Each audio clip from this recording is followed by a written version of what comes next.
Yeah, welcome to our second session. Uh,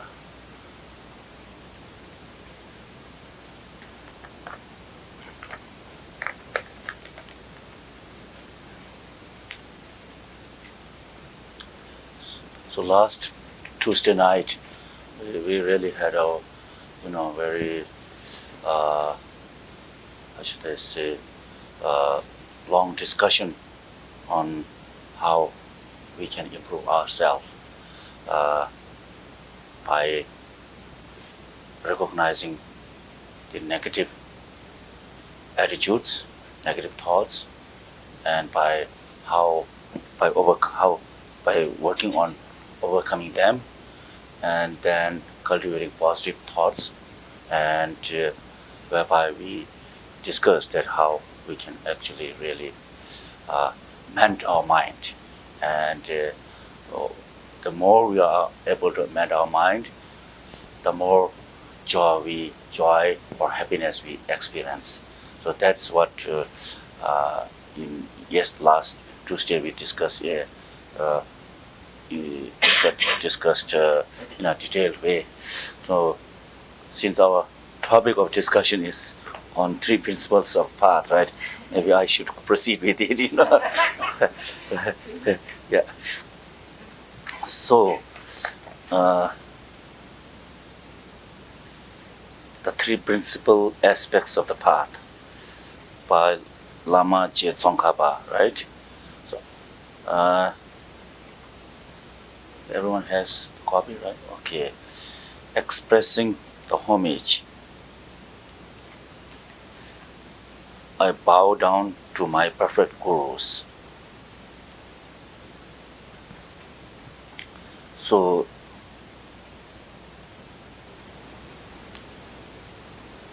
usually is the tradition in Tibetan Buddhism when a scholar writes something on any kind of practice as a part of respect, and also not only that as a part to express one's gratitude to one's masters, and then also with the thought that by paying respect or homage to one's master, we believe that whatever the composition of the text, the following, will be a successful one without meeting with any difficulties or challenges or obstacles like that, right? So here, Lama Tsongkhapa praises or makes homage to his all of his lineage gurus. I think before we discuss the following verses, maybe I thought I should talk something on Lama Tsongkhapa's biography, his life history, a brief introduction on about his life. So Lama Tsongkhapa, Lama actually, everyone knows, right? Lama is regarded, it's word used for monks or teachers like that. Lama Tsongkhapa. So Tsongkhapa actually means a man from onion land. Man from onion land. Onion, right? Onion, right? Onion and garlic, right? So onion land, onion. Yeah. He was born in the valley, I think, where there was abundant onions. Onions were grown, Onion, man from onion, Yeah, Tsongkhapa, yeah. So he was born in 1357, and then he passed away 1419. That means he lived about 62 years. So if you read his biography, we see that at the age of 3, the great at that time, the master, there was a Kakyuba master, that the fourth Karmapa happened to be there. So the fourth Karmapa gave him what you call as the layman's ordination, even at the age of 3, and many other teachings along with the layman's ordination. And then at the age of 7, there was another great Lama living in his valley named Chejirinchen Dundrup. Okay, you don't no problem, right? So he gave him the novice monk's ordination, then along with many other initiations, tantric initiations and like that. So, so we see, how intelligent, ever at that time, even at that time he was, and how he must have been blessed, for many, many previous lifetimes, right? And then later on, I think at the age of 16, Lama Tsongkhapa left his native land and came into travel to central Tibet, Lhasa, the capital of Tibet, in Lhasa. So back then, to travel on foot, maybe on horse, maybe on yak, right? So to make such a journey was incredibly, I think, difficult and challenging. But, I think he had the determination and the willpower, and of course he had the karmic connection, must have karmic connections with central Tibet. So he traveled all the way from his native land home, Tsongkhapa, the Tsongkha, right, or into central Tibet. So which must have taken many months, right, at that time. There was no train, no train, right, and no bullet train, right, no aeroplane like that, right. So he must have, at that age, to travel with a determination, and leaving behind all his parents, and he never, then he never got to return back to his native land, native land. Yeah. So after arriving in central Tibet, Lhasa, he first met with Kagyuba Lamas, and then he received many teachings, especially on Mahamudra, the great the Mahamudra, and the great seal, the Mahamudra.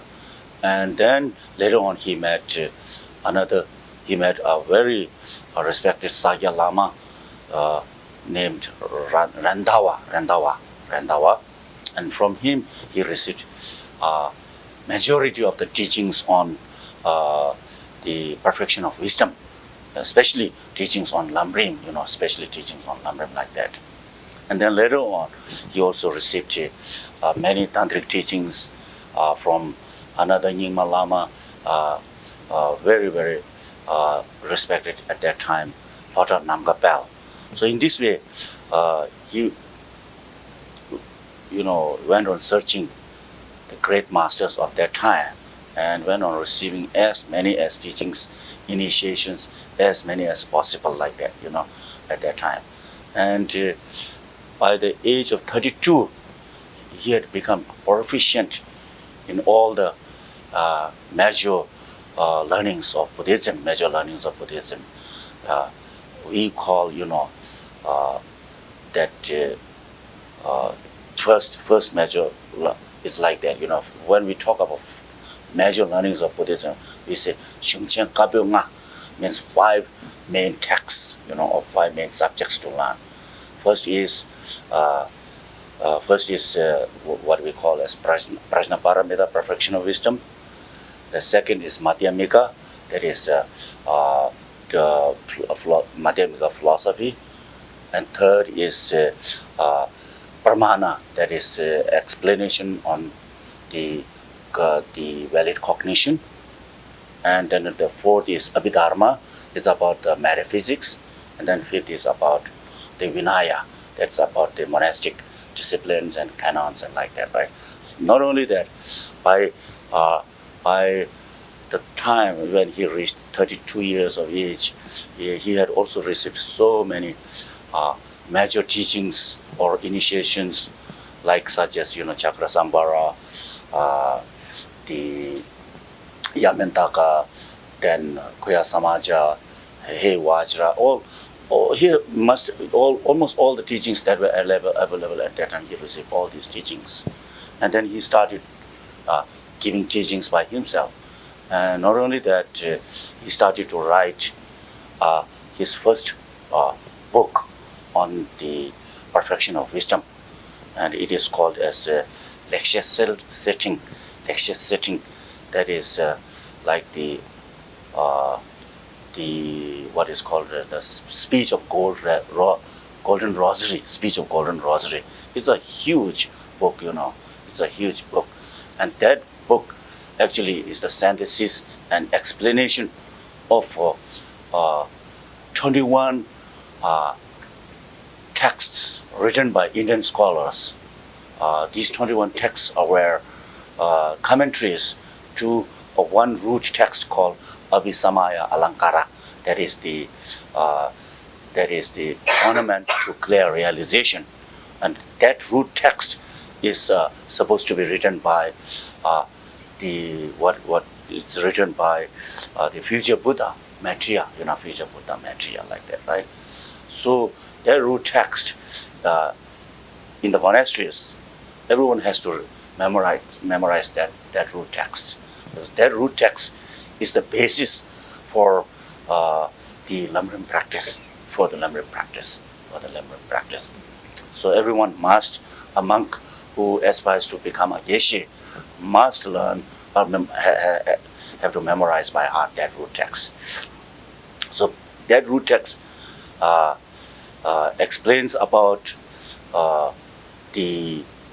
explains all the subjects which we Zoba, you have been teaching subjects ranging from like taking refuge to the cultivation of renunciation and mind of bodhicitta, the correct view of emptiness. All these roots. It's a very profound text. Very profound text. But monks must have memorized that text. So that root text has over 21 commentaries. Commentaries written by Indian scholars. So Lama Tsongkhapa, by the age of 32, he was able to,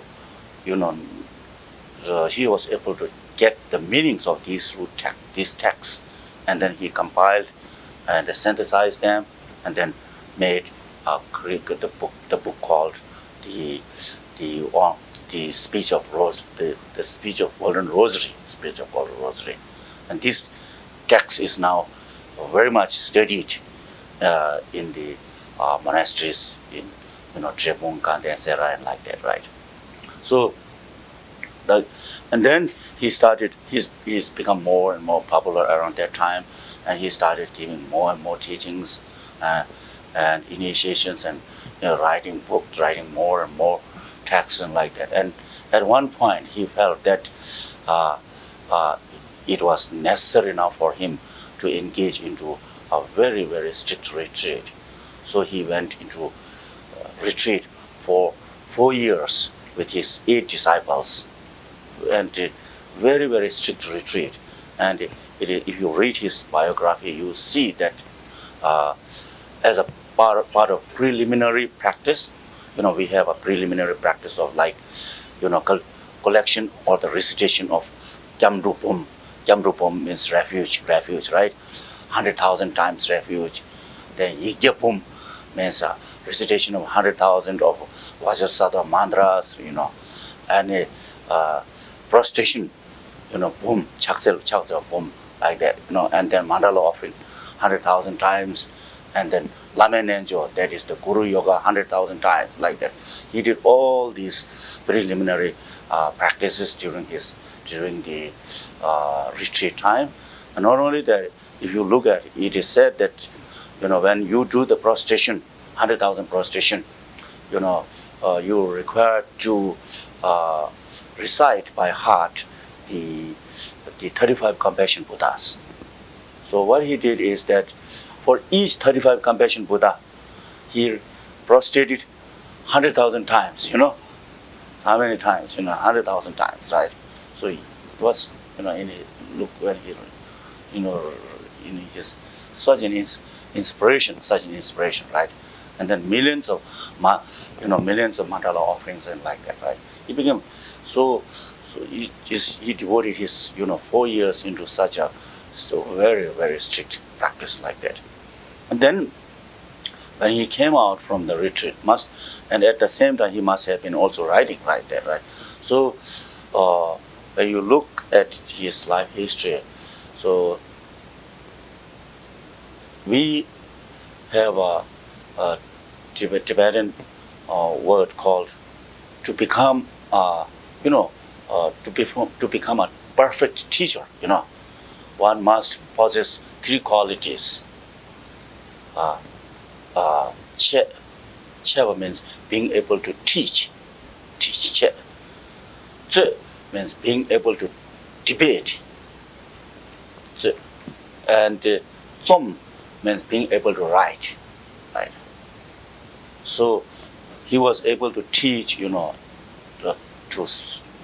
so many ways wonderful.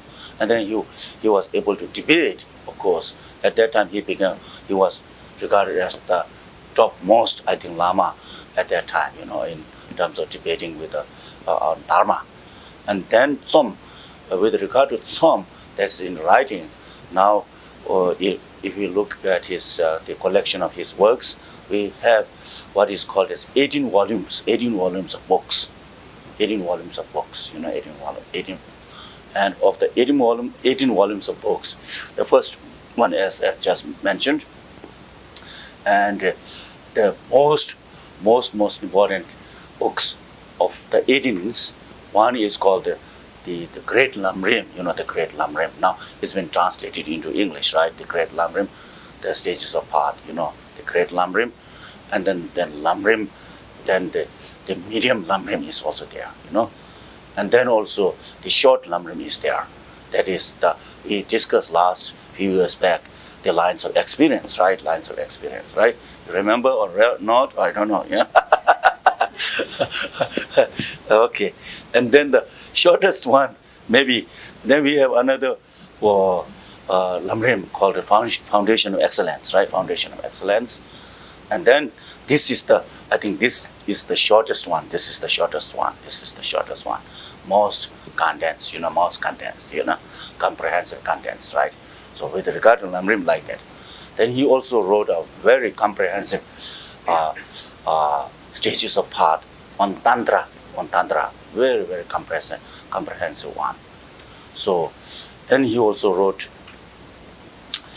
many other texts on, especially on highest yoga tantra, especially commentary to Guhya Samaja practice like that, right?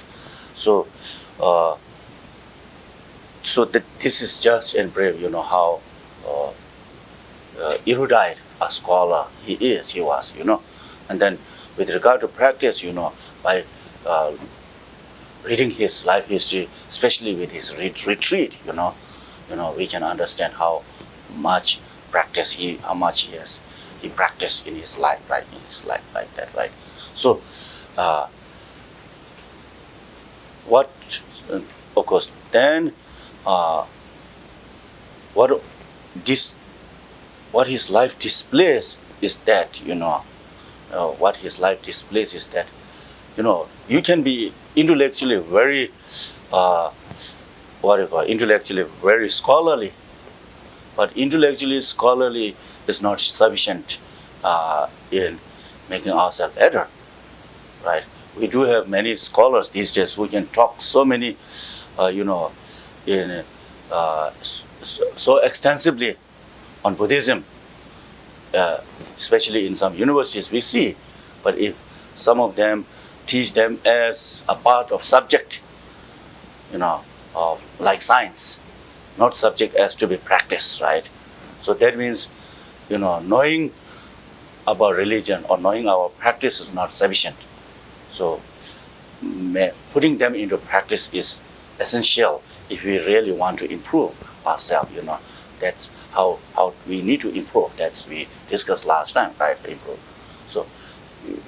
So sometimes reading such a biography really inspires us, very much inspires us.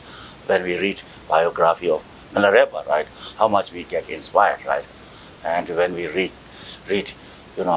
biography of Marpa, how much we get inspired. And then there's many, lamas of the past,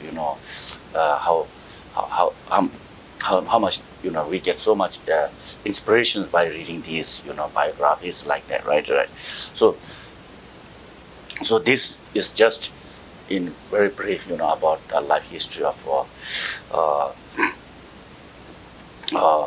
Lama Tsongkhapa's life history. Okay, then.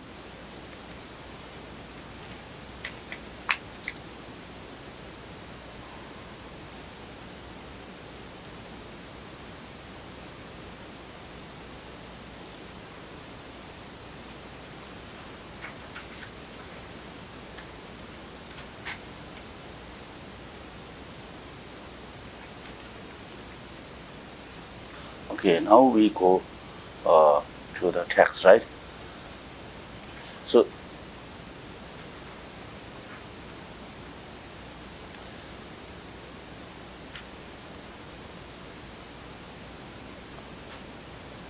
I bow down to my perfect gurus, right?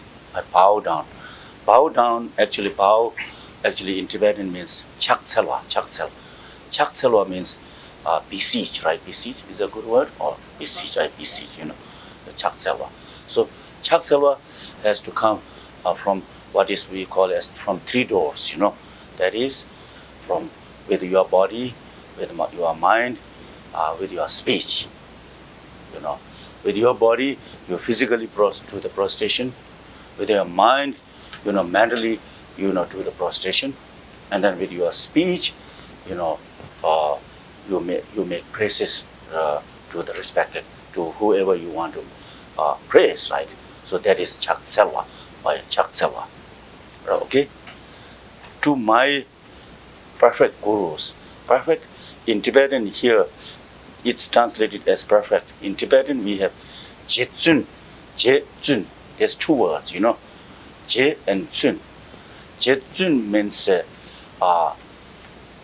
Je actually, as I mentioned,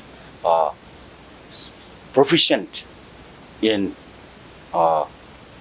Che Zompa. That means giving teaching, debating, and Zomba in writing. Je. Zunba means ethically, living ethically pure. So when you possess these two qualities, then you become a perfect teacher. Right? Perfect teacher here means not only intellectually skilled, academically, skilled, right? But also at the practice level, practicing pure moral ethics. As Jitsun becomes Jitsun. So that is why Jitsun is like that, right?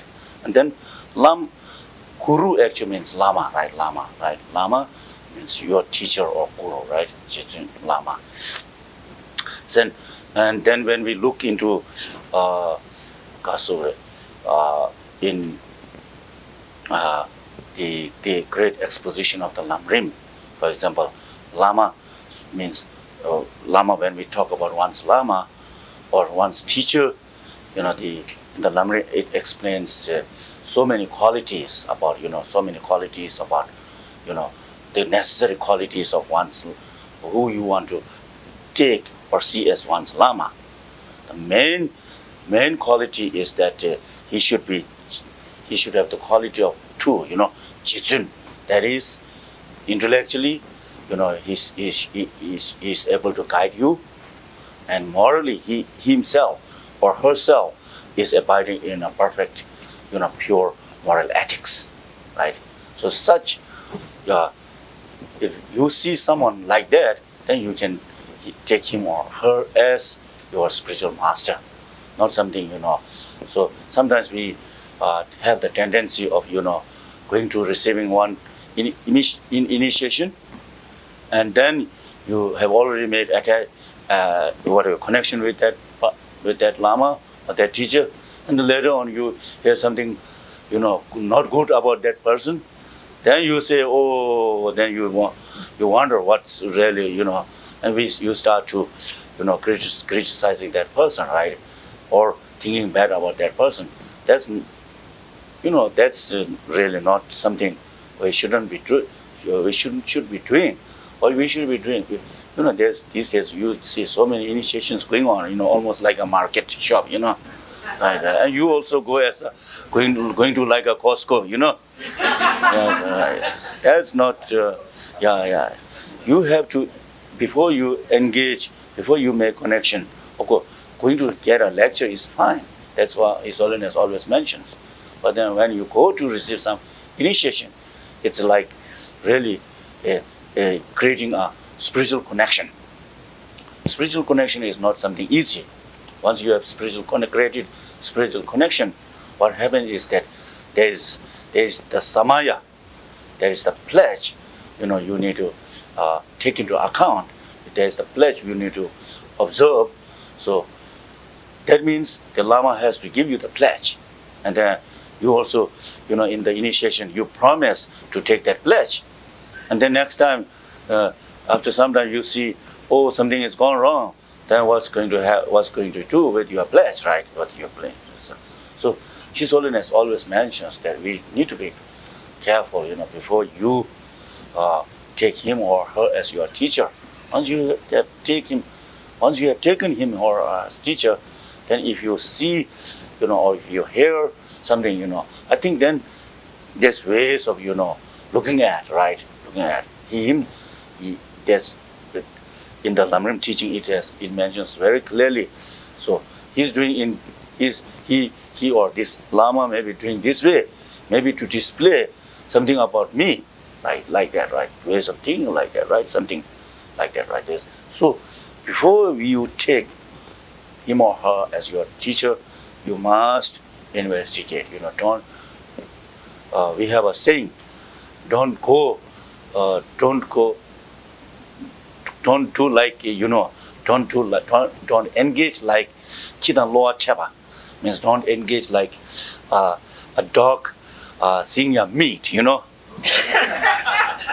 When a dog sees a meat, the dog will not care anything about it. He just jumps and eats it. Like that, right. It's a chunk of meat, right? right. That's guru. So guru is very interesting. Interesting person in our spiritual life. Right. Guru. Yeah, right.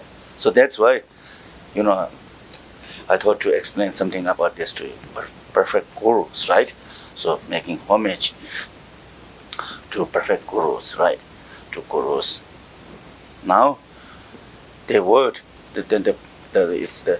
so as usual we will recite together, right? This verse, okay? The essential meaning of victorious one's teachings. The path praised by all the holy victors and their children, the gateway of the fortunate ones desiring liberation. This I shall try to explain as much as I can. Oh yeah. So the essential meaning of the victorious one's teachings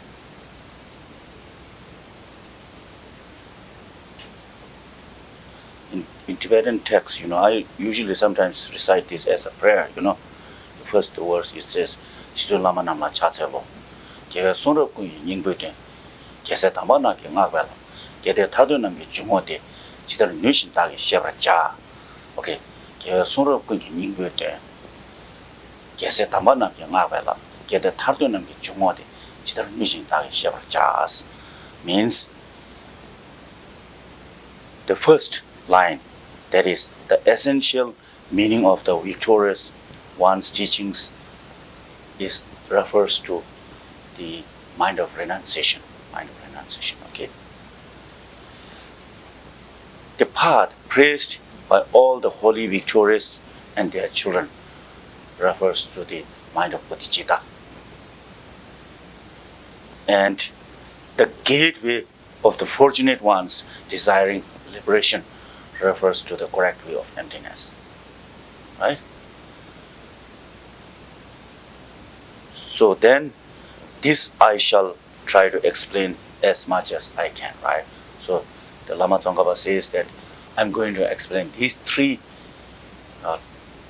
topics as as best as possible by himself, in explain, right? So now, the essential meaning of Gyalve Sungrap Kuingi Nyingbu De. The Gyalve Sungrap Kuingi Nyingbu De means the essential meaning of the teachings is the mind of renunciation, right? The mind of renunciation. So now, why the mind of renunciation is the essential meaning of all the teachings? It's because without the mind of renunciation, we shall not have the aspiration to achieve liberation. We shall not be able to see the disadvantages or the faults of samsaric or cyclic existence. So if we do not see the faults in the samsaric or cyclic existence, we will be totally indulged in whatever indulgence, whatever you have. You will not think of about next life, future life, and future lives, and then of course eventually attaining to the state of enlightenment like that, right? Because we will be totally engaged, or indulgence. That is the indulgence, right? Indulgence. We say, for example, if we don't see anything, if we don't see wrong with the alcoholism, you'll just continue. You'll just go on indulging with alcoholic, right? If you don't see anything wrong with something like these days I heard that marijuana is becoming more popular in the States, right? So modestly maybe okay, but then if you overindulge, if you indulge too much, then you will be not okay. Your mind will be disturbed. You'll be in hallucination, right? You'll be in hallucination. You will think that at that time you'll be in heaven. Then next, when the strength of marijuana, subsides in your bodies, or maybe in brain system, right? You're again in the hell, right? So samsaric, right? You don't see these, So like that. So now, when we talk about what do you call the faults of samsaric world, we are not talking about that. For example, we are not talking about the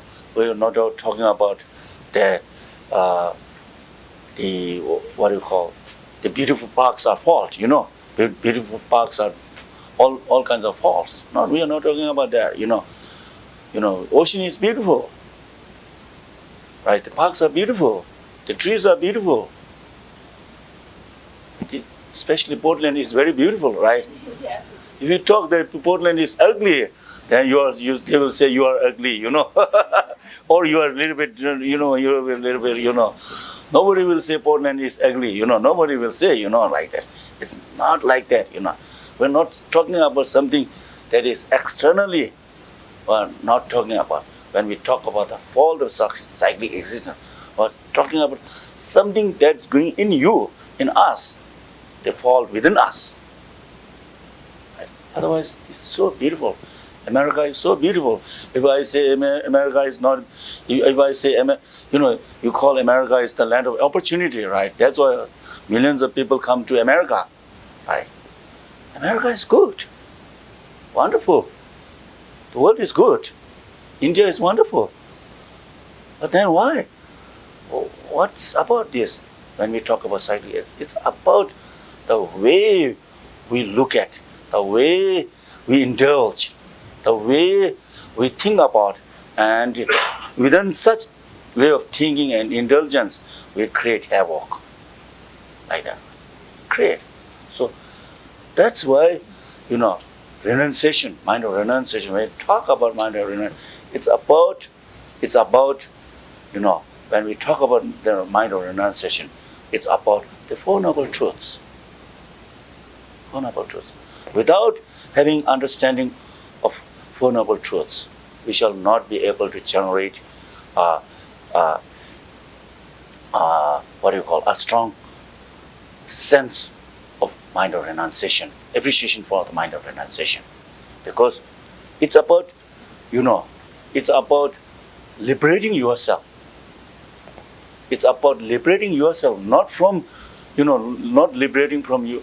America, you cannot liberate from yourself from America, you are already here, if you have some magical power, you can fly to alien land, right? Even then, you are not liberated, right? Even then, you are not liberated, yeah. You are here still, you are still on some kind of soil, on some kind of soil. On Mars, you are on the soil, right? Yes, that's not. It's something about that we need to liberate from within.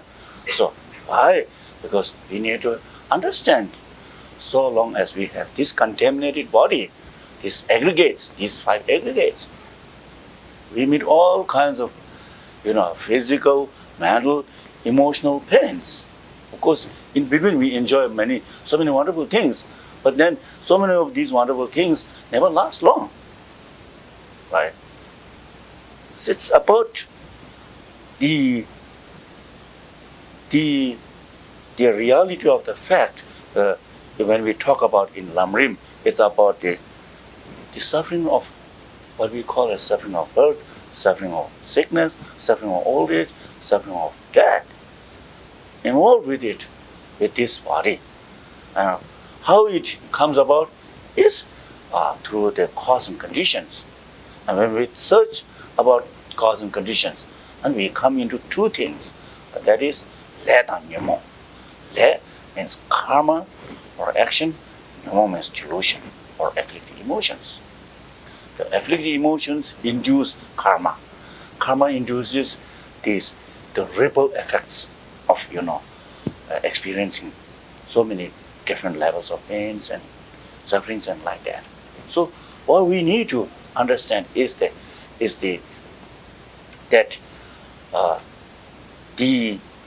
when we talk about cyclic existence, it's about understanding the working of law of cause and effect and a relation with our personal life,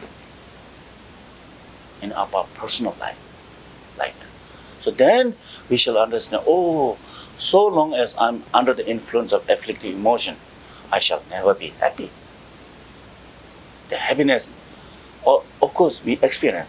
This happiness again kind of runs down, changes into difficulties, problems, and like that, right? So long as. So now, as a sharpshooter targets, to someone, some object, he targets so correctly, right? We also need to target it so correctly to what? To the afflictive emotion. That is, of course, that's about self-grasping, right? Self-grasping. So, in this way, what comes about is that Korwala Shembalok means having a disgusting attitude to the samsaric world. And then from that understanding, we'll have the appreciation of liberation. Again, to have the appreciation for liberation, one has to understand whether the liberation is possible or not.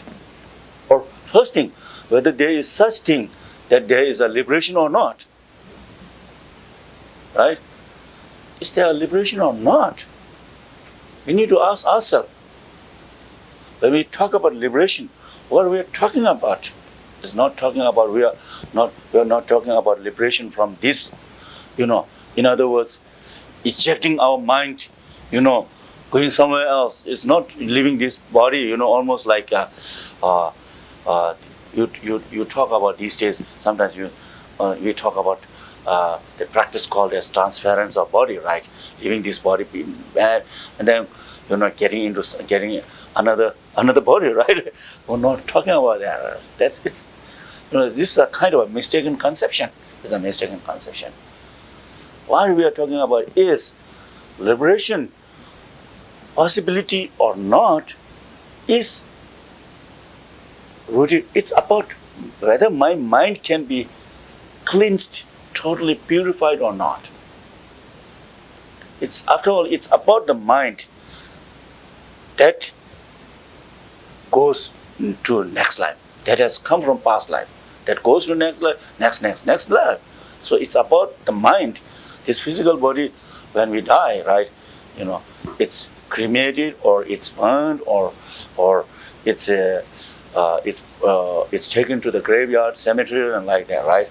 So eventually the bugs will eat away. So the cherished, it's eaten away. When you dig the graveyards, you'll see, what's happened there, right? So what happened there? So mind has passed somewhere else, next life.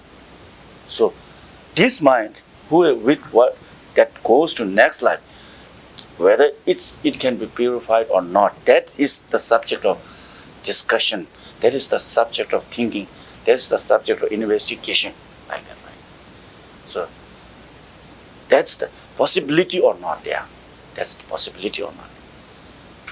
And if you investigate, thoroughly even with your logical reasoning, we can, come to the conclusion that is totally possible. The achievement of liberation is totally possible. The mind can be totally purified.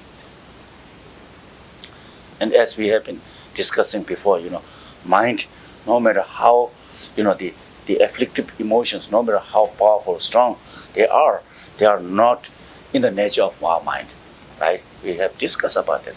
If they are not in the nature of mind, then possibility is there that they can be separated from our mind. It's about whether engaging into practice or techniques or tools that will let us separate from our mind stream or not. It's about practice, right? It's about practice. Very interesting, very interesting, very, very interesting. This, we look at ourselves too. From the time when we were born, we knew nothing. Even we don't know how to walk, right? We don't know how to think.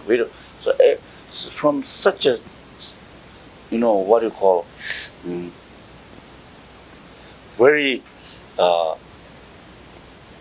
kind of closed mind. Of course, kids' mind were, when we look, they were so innocent. Ours are sometimes worse, right? So the kids are very innocent. They sometimes we can be ashamed of them. So, but what really, we'll go on learning, and we become more and more knowledgeable. And with one knowledge, one ignorance is removed. With one knowledge, one ignorance is removed. Am I making any sense? Right? Ignorance is removed. Like, so you look around us. We look around us. The liberation is totally possible. That is what I believe, because you will look around us. Does this, for example, from the missiles, all this, from everything you see, the computer gadgets, all this, that's who made them? Our mind created, right? All these good things, bad things, all are created our mind, right? Very interesting, When recently I happened to go into a science lab, so interesting. The mind is so powerful. So mind can create all these creations, what we see, experience, from train to aeroplanes. We take them as granted, right? When we take the plane, right? We buy the ticket and check in the luggage, and then go in the plane and then we sleep, right? We don't think about or sleep or watch movie, right? Or drink alcohol, right? We don't think about how mind made this, What is the mind behind, Incredible, right? Incredible. Even with a small thing, like even with a small thing, like they flush in the toilet, Very interesting, right? In here, right? Here, you use water, right? They use the kind of vacuum, right? Exhaust, right?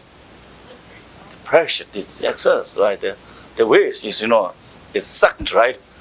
They have to make this, right? They like so everything, Now on the plane you have Wi-Fi, right? So interesting. Mind is very interesting, really very interesting, right? Very, very powerful. So I had a chance to go to Space Museum, Geshe. Incredible, right? Who made this mind? Individual mind collectively work together, right. So interesting. So there is possibility, if mind could, so if we could look more inner deeply, then possibility, we have, for example, we all have improved so much compared to, before when we have not practiced. Mind is the mind. So knowing this way, thinking in this way, then we shall be able to see that liberation is possible. So then, what comes is the mind of renunciation. That having a disgusting, in other words, thought of the samsaric world and aspiration to achieve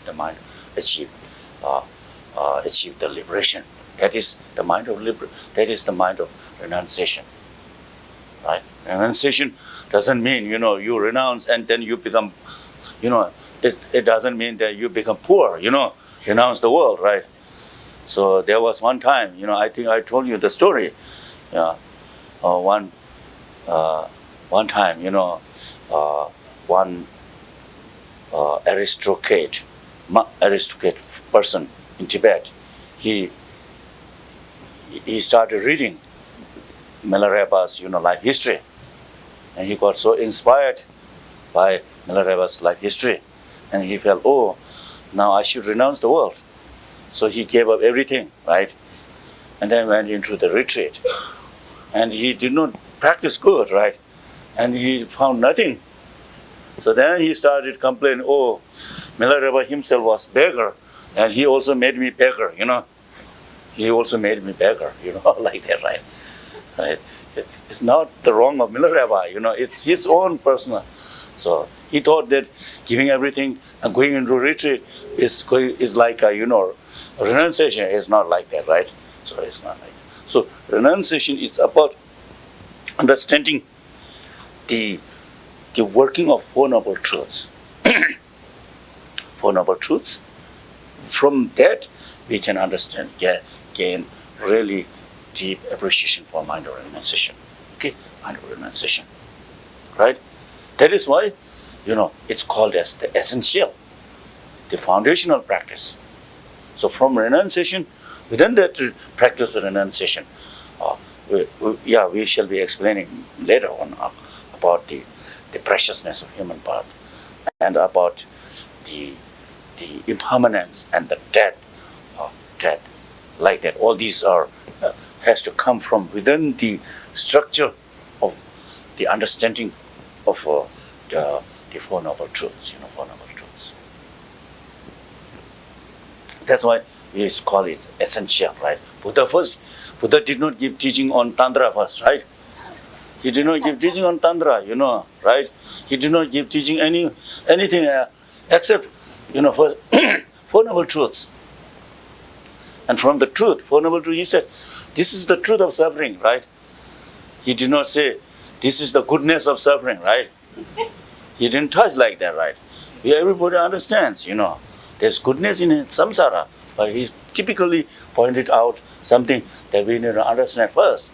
When with that, we shall be able to, why this pain, why this problem, why? Because Buddha is a very scientific person, very, very scientific person, letting us actually investigate, right? When he spoke about Four Noble Truths, when first thing he said, this is the noble truth of suffering, right? And you need to pause, right? Oh, why? Why? If this is if this is the pain, why? How it comes about, right? You in your science labs, right? What you do, there's a hypothesis first, and then there's theory. Then you experiment it. Then you come to the result, like that, right? Result is there, right? And then it's proven. Then you say it's the law, right? Until it's proven it's not law, the Newton's law, right? Until it's proven it's not law. The earth is round. Until it's proven it's not law, right? It's not taken as fact, like that, right? So Buddha also made us think, from the very beginning, right? This is the law. This is it's that. Right? So this is the mind of renunciation. Okay, this is the mind of renunciation. So we're running short of time, right? We're good. Yeah, we're good. How much? Oh, good. So then, second is the path praised by victors and their children. That is the mind of bodhicitta, the path that's praised by all the holy victors and the children. Geshe tambanap ke ngak pa lam. So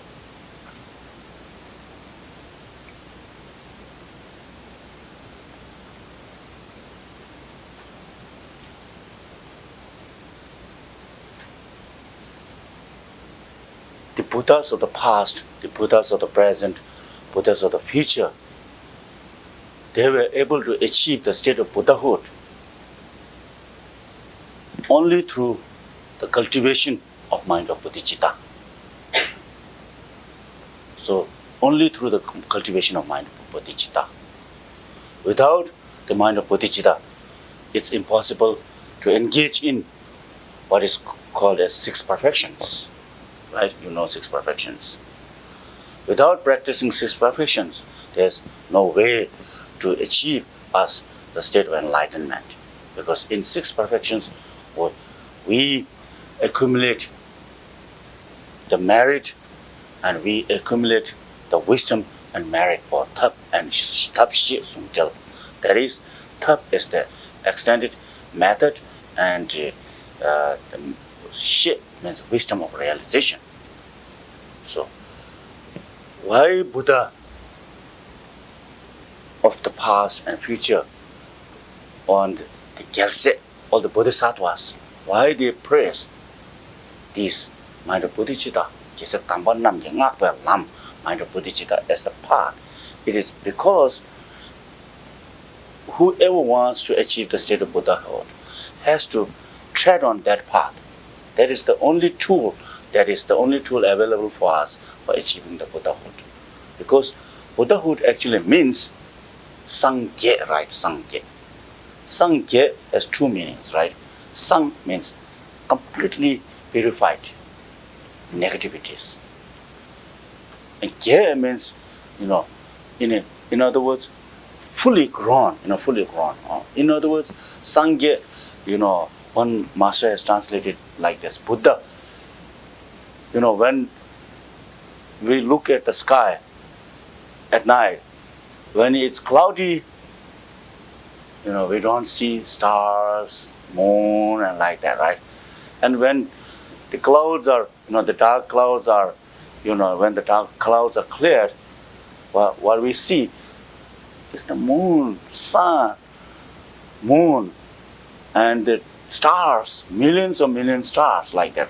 This Geba means almost like or expansion. Am I making any sense? Expansion of this.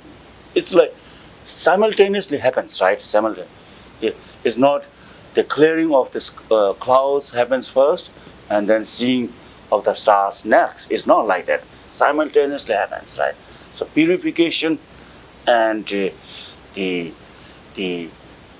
perfection of wisdom must go hand in hand together. In sense, right? So like that. So that is why the Geshe Tampanam Yengapala, that is the part of that is. So mind of renunciation is the base, and on that mind of renunciation we cultivate the mind of bodhicitta. So the difference between the mind of renunciation and the mind of bodhicitta is mind of renunciation is for our own individual liberation. So whereas the mind of bodhicitta is the liberation or enlightenment, aspiring enlightenment for other sentient beings. The purpose is bigger, right? The purpose is bigger. So at the renunciation level, purpose is for yourself. It's individual working upon yourself, right? And then at the level of mind of bodhicitta, it's about more people. Involvement is there, right? More and more. And we see countless numbers of sentient beings, right? More involvement is there, right? So that again itself, we see a big difference of practice, right? A big difference in practice, right? Because, so for example, if there is a social worker who thinks about more people, he will even spontaneously go work harder because he's thinking about more people, right? But if he thinks about just himself, he doesn't have to work very hard. But if he has to think about more people, his thought, his action, his skill, all will be diverted to such people, right? Like that means it's about the energy. So exerting energy for more people, right? For more people, right? Am I making any sense like that? So that is why.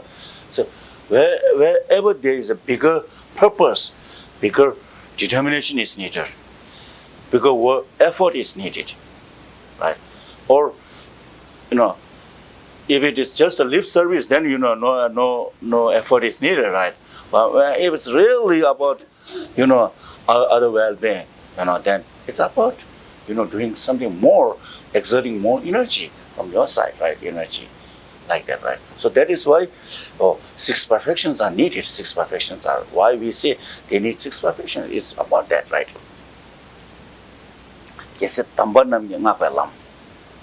And gateway to the fortunate ones desiring liberation, right? Gelden tardo namgi jungo des. Gelden tardo namgi jungo des. Gelden tardo namgi jungo des. So now, see, the jungo actually here is translated as a gateway. So it's the gateway. So what is the gateway? Is the wisdom of emptiness. It's the gateway for those who aspire liberation. So liberation has, and the liberation, desiring happiness, desiring liberation. And desiring liberation means those who aspire liberation needs the mind of emptiness. Those who aspire enlightenment also needs the mind of emptiness, just wisdom of emptiness, right? Those, for example, we have Theravada practitioners, right? Theravada practitioners, their goal is to achieve the liberation. Their goal is achieved to liberation. To achieve the liberation, actually, one has to cut as I discussed with you, right? Cut the root of cyclic existence. So, cutting the root of cyclic existence, it's about the cultivation of mind, wisdom, cultivation of wisdom of emptiness. Because without wisdom of emptiness, we shall not be able to, eradicate or abandon the self-grasping. Without uprooting self-grasping, there's no way to achieve the liberation. So that's why anyone wishes to achieve liberation it's must to have cultivate the wisdom of emptiness. And anyone who wishes to achieve enlightenment, of course, must cultivate the wisdom of emptiness too. Because enlightenment itself, enlightenment, sang, as mentioned, right? Java means sangha means purified. So purified what? Purified from the self-grasping, including its bhakchas. Last time I discussed with you bhakcha, right? Bhakcha, right? Latency, not just the self-grasping, including the latencies or the propensities left by self-grasping. Am I making any sense, right? So in this way, whoever wishes to achieve liberation or great liberation is, the enlightenment or liberation must cultivate wisdom of emptiness. So anyone who aspires to achieve the state of liberation or great liberation is regarded as Gelden. Gelden means fortunate, right? Fortunate ones, right? They are regarded as fortunates, right? Those only fortunate ones thinks about spirituality, right? Even with spirituality, when we talk about spirituality, only fortunate ones, think about that. Just, look into the world. How many are, thinking about spirituality, practice? Compared, it is very limited, right? So anyone who is getting the opportunity to practice, so that is why the precious human part we discussed, right? Anyone who is able to practice dharma is fortunate ones. Right? Anyone who has these endowments, leisures and endowments are fortunate ones. Like that, right? Spirituality, right? Of course, we're talking about in terms of, spiritual practice. Otherwise, there's so many millions of lucky people, right? When we talk about in terms of practice, anyone who is getting the opportunity to practice is fortunate ones, fortunate ones, really, really fortunate ones. Why fortunate ones? Because we shall be able to, from the point of view of next life, we shall be able to take a better life, better human, better, higher rebirth, and then eventually we shall be able to, cut root of cyclic existence. How wonderful it would be, if we have in our daily life, you see,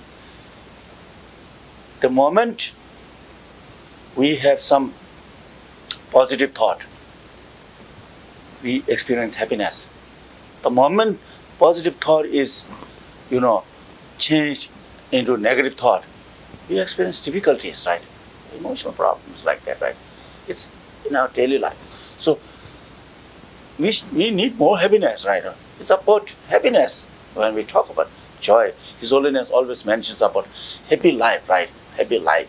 Happy life is about happy mind, actually, right? Happy heart, right? Happy heart, right? Good light. So the moment I feel we are too stupid sometimes, Even though we understand this, we do not go on practicing, right? Including myself too, right? That's true, that's true. Sometimes we're not doing good. Not doing good, yeah. That's very strange, We know intellectually, so this is not good. But mentally, yes, we are not good, So unless we really do some practice, we do some practice. So that is why practice is very, very important in our life, practice. Do some practice every day, every day, Yeah. So that is why we should appreciate that we all are fortunate ones, right? We get opportunity to practice, right? Very much. So I shall explain, right?